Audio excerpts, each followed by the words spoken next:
won the prestigious James Beard Award, the best chef in New York. And joining us, Mr. Vijay himself from New York. Vijay, thank you very much for your time. Congratulations on this award. Awards, in a sense, are not new to you, but how important is this particular James Beard Award to you and for Indian cuisine? Well, first of all, thank you so much, and thank you so much for having me here. Thanks a lot. And well, award. This is, I mean, any award is like blessing, right? I mean, this is Right. any award is recognition, validation, and having James Beard Award is something very special.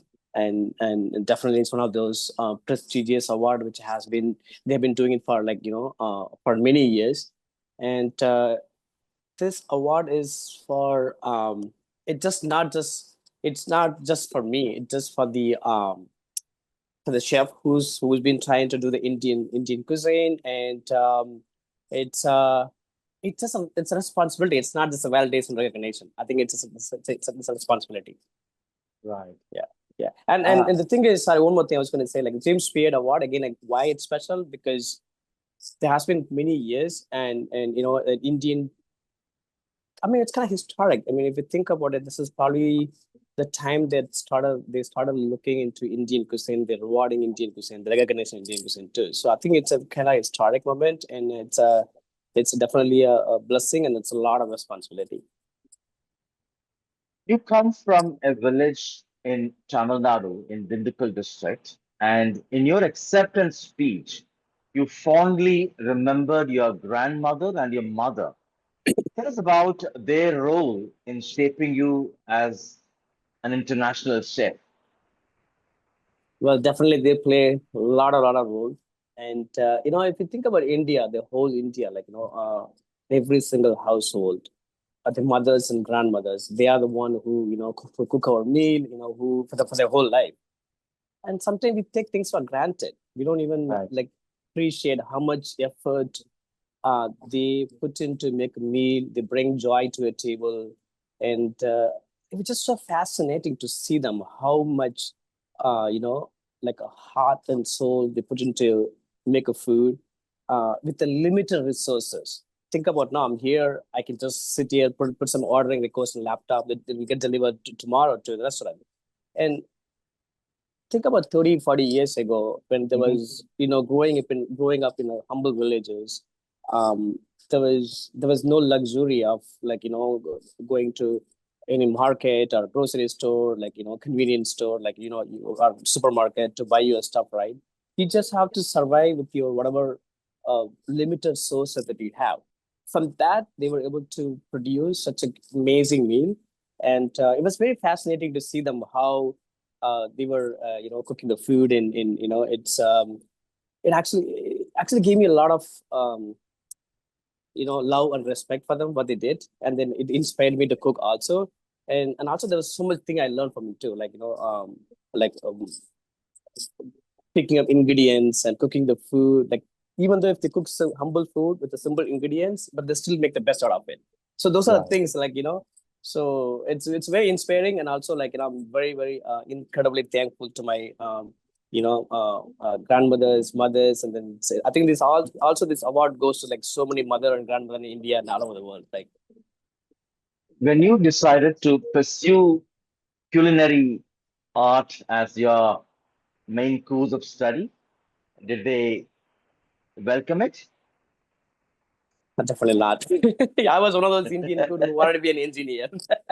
So I definitely wanted to be an engineer, because the society never accepted cooking as a profession. Right. They always kind of overlooked, or they didn't even have, consider as a profession like cooking. Why do you have to go to culinary school to cook? There was, I mean, things are changing now, but it was so bad, like the time when we were in college, and when we were planning to go to culinary school and stuff like that. Yeah. In this era of a craze towards Western cuisines in that sense, how important is for everyone to respect and honor the culinary culture one grows up with? Okay, sorry. Let me kind of rephrase it. I think it's it. I think the time has changed. We're done fitting into someone else's mold. I think this Hmm. is yeah. It has there has been so long that we're trying to put like fit into like Eurocentric cuisines, and I think the time has come now. I think we are done fitting in someone else's mold.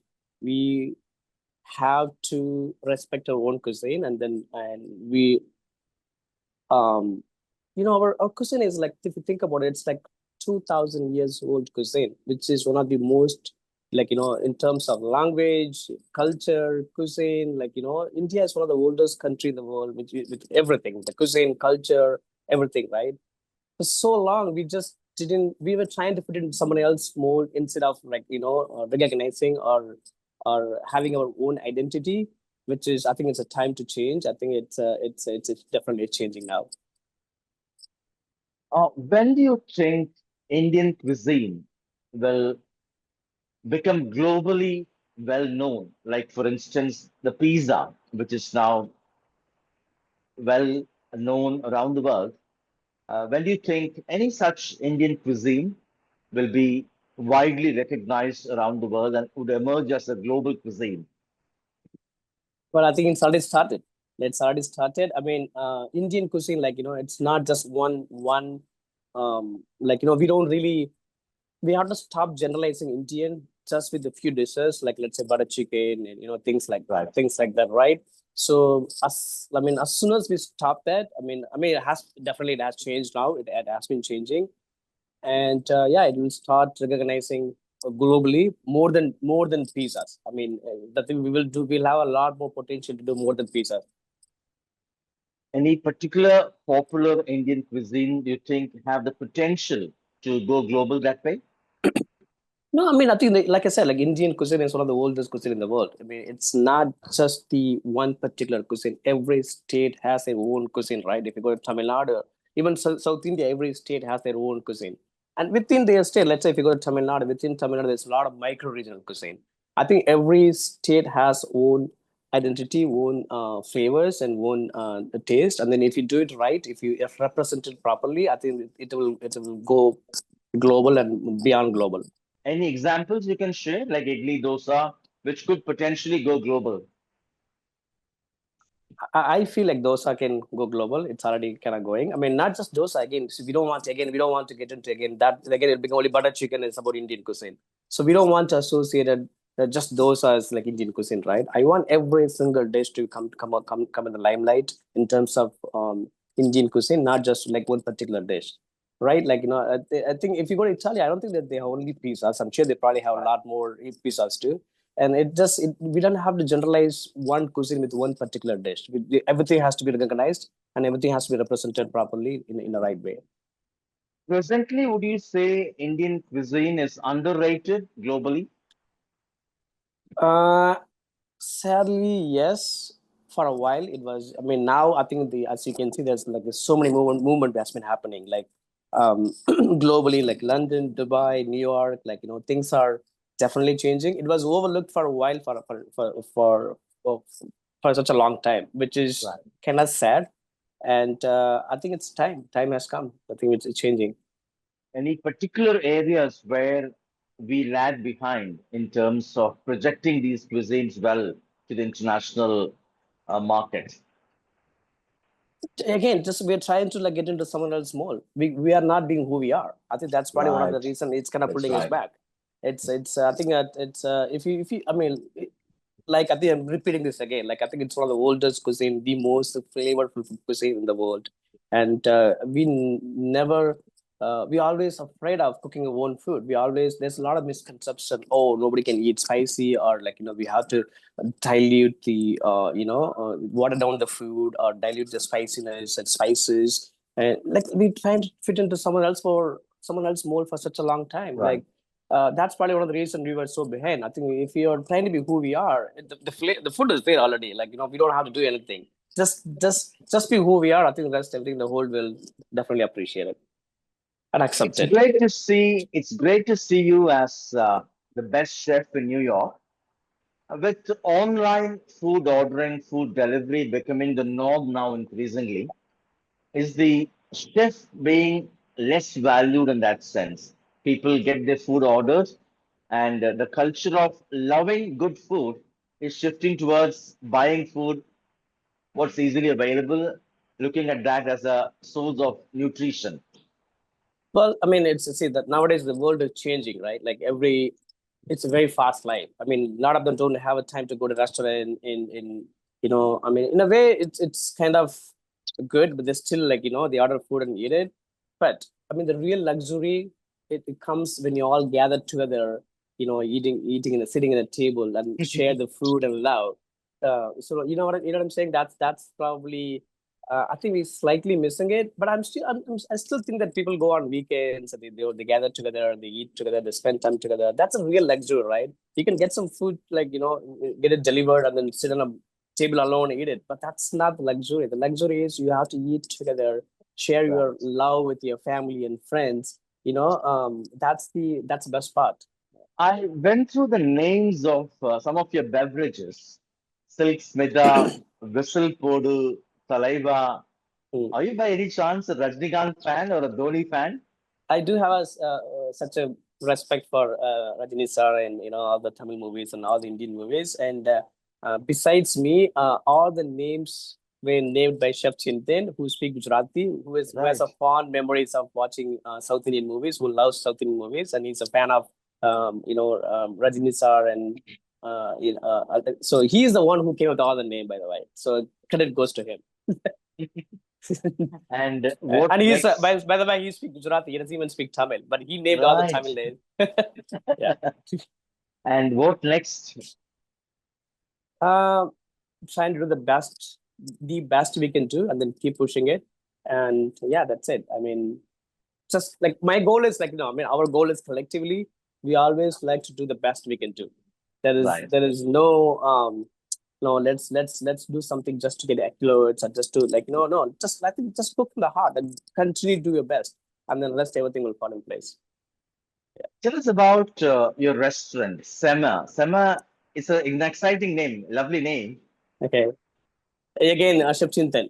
I don't know how he came up with all the names because he's again we all like me and my other good friend Chef Suresh, we both Tamil speaking Right. chefs, and we were trying to come up with so many names and then we couldn't really decide one good name. It's so amazing how we came up with all the names, and then I think it's Chef Chintan is the one who just came up with all the names, by the way. So Right. yeah. Chef Vijay Kumar, had you been in India, do you think you would have received this kind of a global honor? Secondly, what is that American magic that helps several Indians like you who decide to go to the US are able to scale greater heights and achieve Right. unimaginably larger things which they wouldn't have been able to achieve in India? But first of all, I don't know if we see it. I mean, thing in India, like cooking our own food, it's kind of shame. I'm being kind of honest with this. I mean, Right. I was being I everyone used to make fun of me, like, why do you have to go to culinary school just to cook the food? And now this making more. They used to make a lot of fun of me, like even before when Semma was Semma got all this recognition. Like, did you have to go cook idli and dosa in America? Like it's like I think still like those are the humble food has been like um it's not been recognized in India. So I don't know cooking our humble food has been uh has like let me rephrase this way. I don't know if India is ready to accept the humble food in a um in a global stage. What's the secret recipe in the US that makes it possible for many from India to be able to achieve greater things there, scale greater heights there? Again, same answer. Like it's just like cook the food truly and unapologetically, and just be who you are. Like that's probably one of the key. I believe. Right. Anything from the American system that helps, that nurtures talents being showcased and acknowledged? Well, see, America's country of like America's always like really appreciate the talent and hard work and that's another thing with America. They always appreciate the talent and the hard work. So Right, right. What's your message for many budding chefs, those who aspire to pursue maybe hotel management or food production or other forms of culinary art? What's your message for them? Don't think that cooking Indian food is shame. Please don't ever think that it's our food. Let's have some pride and have a good identity, and let's have some pride cooking our own food. So let's never think that it's a shame, and then don't ever give up. Just whatever happens, just keep pushing, keep challenging yourself, and work hard. And yeah, You have become a hero at your village in Dindigul. Posters and hoardings have been put up uh, I don't know. felicitating you in that sense. When are you going to come there? I now have a lot more responsibility right now. I think I Right. have to. I We always work hard. Now we have to work more harder. So eventually, when I have some time, I think I'll come there. But I think now it's time to work really, really hard. Thank you so much, Chef Thank you. Vijay Kumar. Such a joy Thank, speaking to you, and I hope that one day I'll be able to dine with you at Semma restaurant in New York. And wishing you all the very best. thank you so much. Thank you. We love to have you when you come in New York. Thank you. And thanks Thank for you giving me so this much. opportunity. Though. Thank you a lot. Thanks Such a a lot. joy, Vijay Kumar. And that was Chef Vijay Kumar who received the James Beard Award, the Best Chef Award in New York, talking to us. Hope you liked it. See you again next weekend. Have a great day. Thank you so much. Thank you. Thank Bye. you. Thank you. Bye bye.